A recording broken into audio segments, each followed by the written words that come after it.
14 वर्ष वनवास की अवधि समाप्त होने को है त्रिजटा। श्री राम कितना भी प्रयास कर ले, इतनी शीघ्र लंकेश से प्रतिकार संभव नहीं होगा। अमावस्या से पहले अयोध्या कैसे पहुंच पाओगे तुम सब? देखना त्रिजटा, मेरे श्री राम शीघ्र ही कोई समाधान निकाल लेंगे। बस माता गौरी से प्रार्थना है कि मेरे श्री राम को सकुशल रखे,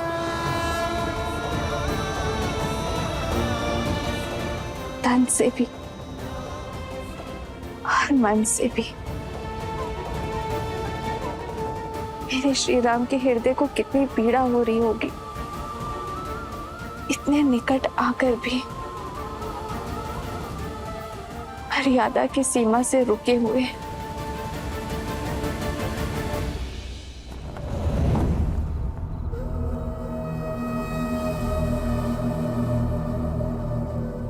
प्रतिशोध, प्रतिशोध चाहिए मुझे। उन दोनों वनवासियों का वध करना है। जय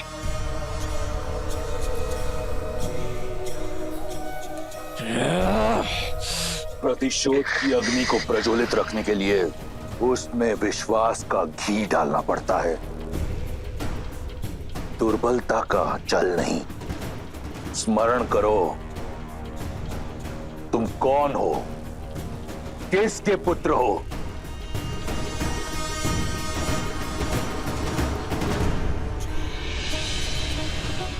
तुमने मुझे वचन दिया था कि तुम उन दोनों वनवासियों का संहार करोगे। अब उठो और पूर्ण करो अपना वचन, एक वीर की भांति। लंकेश, मेरा पुत्र घायल है। लंकेश, युद्ध भूमि में लगे घाव वीर का श्रृंगार होते हैं, उसके पांव की बेड़ी नहीं। युद्ध का आरंभ उन वनवासियों ने किया था, परंतु उसका अंत हम करेंगे। उठो मेघनाद, अपना वचन पूर्ण करो और अपने शत्रु पर मृत्यु का मेघ बनकर गरजो, बरसो। क्या एक पराई स्त्री की इच्छा अपने पुत्र के रक्त से बड़ी है आपके लिए? लंकेश, सुध में मेघनाद को नहीं, आपको आने की आवश्यकता है। प्रतिशोध के मत में परिस्थिति को नकार कर मृत्यु से निकले मेरे पुत्र को पुनः मृत्यु की ओर धकेल रहे हैं आप।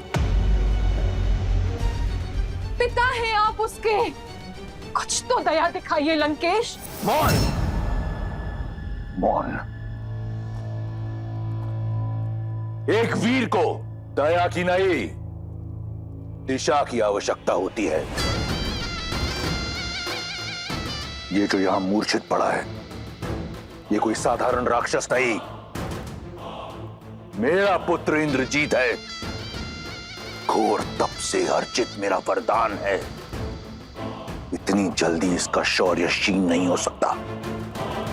लंका का युवराज है ये, इसे अपना कर्तव्य पूरा करने दो। लंका के शत्रु वहां हमारी प्रतीक्षा कर रहे हैं, उन्हें उत्तर देगा मेरा मेघनाद। उठो मेघनाद, बहुत हुआ विश्राम, अब करो संग्राम, करो संहार, प्रयास से, प्राण से। वयम रक्षामा, वयम रक्षामा। यदि ऐसा ही है तो मेरे पुत्र तक पहुंचने के लिए अपने संग्राम की पहली भेंट मुझे चढ़ाइए आप लंकेश, क्योंकि ये मां ना आपकी हठ पूरी होने देगी और ना ही अपने पुत्र को कहीं जाने देगी, क्योंकि जो मेरे सामने है वो लंका का युवराज नहीं, मेरा पुत्र है, जिसे मैंने अपनी कोख में पाला है, अपने रक्त से पाला है लंकेश। और इस रक्त को अब मैं बहने नहीं दूंगी। इसे जीवन दिया है मैंने और मेरे होते हुए इसका जीवन जाने नहीं दूंगी मैं। यदि अब युद्ध में मेघनाद गया तो मेरे शव से होकर जाएगा।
क्षमा कीजिएगा माता, किंतु आपका पुत्र एक वीर योद्धा है जिसने इंद्र को परास्त किया है। मैं एक तुच्छ वनवासी से पराजय स्वीकार नहीं कर सकता। वो वनवासी नहीं नारायण है मेघनाद। मेरे नारायण केवल मेरे पिता है और मेरा लक्ष्य उनके सम्मान की रक्षा करना। मेघनाद, तुम घायल हो पुत्र। और मेरे घावों की औषधि उस वनवासी का रक्त है। मेघनाद, मैं उसी से ठीक होऊंगा। वाह, वो वनवासी बिना किसी वैद, बिना किसी औषधि के रण में खड़ा है। यही आशा थी मुझे तुमसे कि तुम ये साहस दिखाओगे। अब समय आ गया है पिताश्री कि मैं आपकी वो आशा पूर्ण करूं। इस युद्ध पे सदा सदा के लिए विराम लगा दूं। आप केवल आज्ञा दीजिए। आज्ञा है मेघनाद, परंतु पहले ब्रह्मदेव के वरदान अनुसार वट वृक्ष की पूजा करो। उसके उपरांत माता निकुंबला देवी की गुफा में जाओ और अनुष्ठान करो। वो रथ पुनः पाओ जिसमें बैठकर तुम अजयी हो, अमर हो। और फिर जाओ उस वनवासी और उन मरकटों को उनकी उद्दंडता का दंड दो। स्मरण रहे पुत्र, हम राक्षस हैं। हमें हर वरदान घोर तप के पश्चात मिलता है। वहीं रुक जाओ मंदोदरी।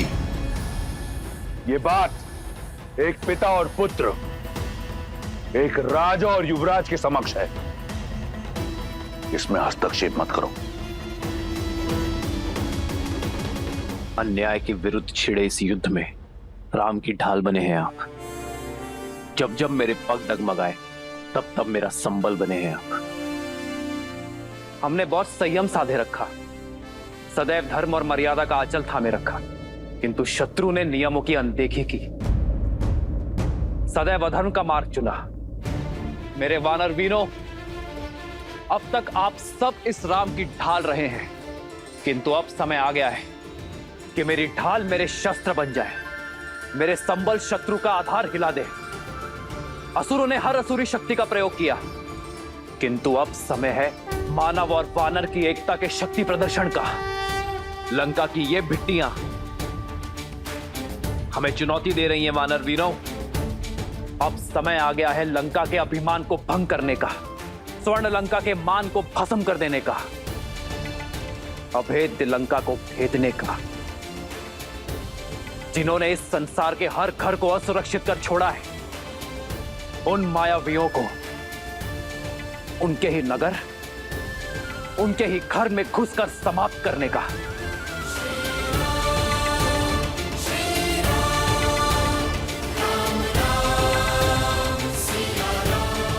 यहां उपस्थित प्रत्येक वानर अपने आप में एक संपूर्ण सेना है। आवश्यकता है तो केवल अपने सामर्थ्य को समझने की,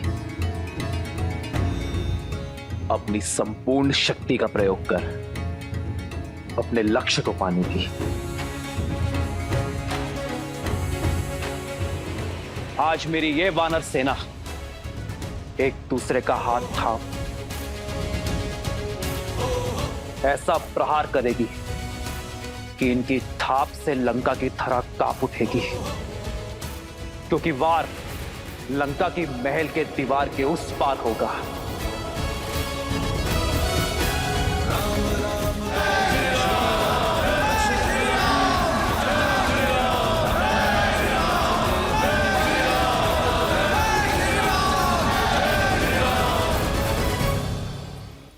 मां का स्थान सदा पिता और पुत्र के बीच ही होता है लंकेश, और महारानी को युवराज और महाराज के बीच हस्तक्षेप करने का पूरा अधिकार है। आप मेरी बात क्यों नहीं समझ रहे हैं लंकेश?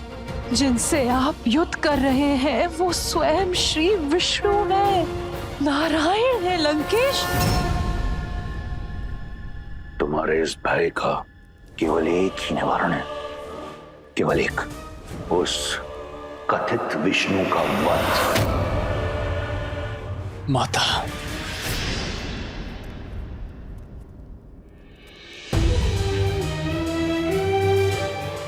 मैं आपके पुत्र प्रेम का बहुत सम्मान करता हूं। आपका ये भय, ये चिंता आपके पति और पुत्र को दुर्बल बना रही है माता। इसलिए आप कृपा करके इसके बीच बाधा मत बनिए। मैं अभी इसी क्षण निकुंभला गुफा जाकर अपनी पूजा संपन्न करूंगा, और उसके पश्चात क्या पुत्र? है कोई ऐसी युक्ति, ऐसी पूजा जो नारायण को पराजित कर दे? मेघनाथ, अपने नेत्रों से अपने पिता प्रेम का आवरण हटाओ और सत्य से मुख मत मोड़ो। सत्य से मुख तो आप मोड़ रही है माता। बस मैंने अपने पहले प्रहार में ही राम और लक्ष्मण दोनों का अंत कर दिया था। जिस राम को आप नारायण कह रही हैं, वो मेरे नागपाश के प्रहार से भूमि पर पड़ा अपने अंतिम श्वास गिन रहा था। वो कोई नारायण नहीं है माता, केवल एक तुच्छ नर है। पिछली बार तो वो बच गया, किंतु इस बार मैं अपनी पूजा संपन्न करके उन पर ऐसा प्रहार करूंगा कि नर के साथ साथ उनके तथाकथित नारायण का भी अंत हो जाएगा। मेघनाथ, तुम कहीं नहीं जाओगे मेघनाथ। माता, आप समझ क्यों नहीं रही हैं? लंका का युवराज होने के नाते मेरा कर्तव्य है लंका का संरक्षण। अपनी दृढ़ता से मुझे बल दीजिए माता, अपनी ममता से मुझे दुर्बल मत कीजिए। मुझे मेरा कर्तव्य निभाने दीजिए।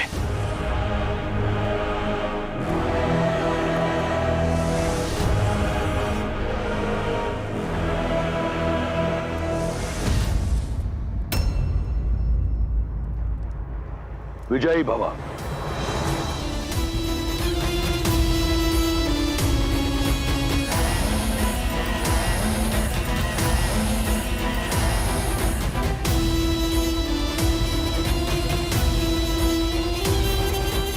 मेघनाथ,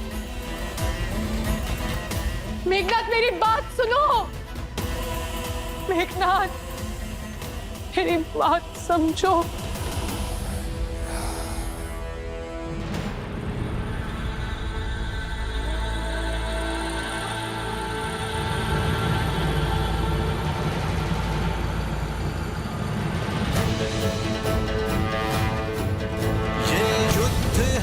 महायुद्ध है, राम शांत रावण क्रोध है, ये युद्ध है, महायुद्ध है, राम शांत रावण क्रोध है, क्रोध है, क्रोध है।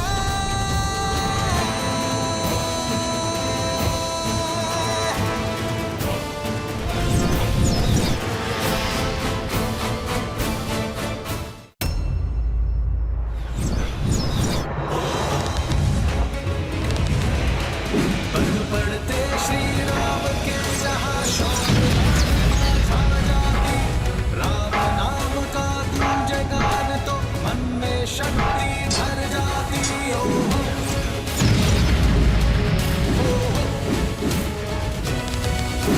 राम राम राम श्री राम दशरथ नंदन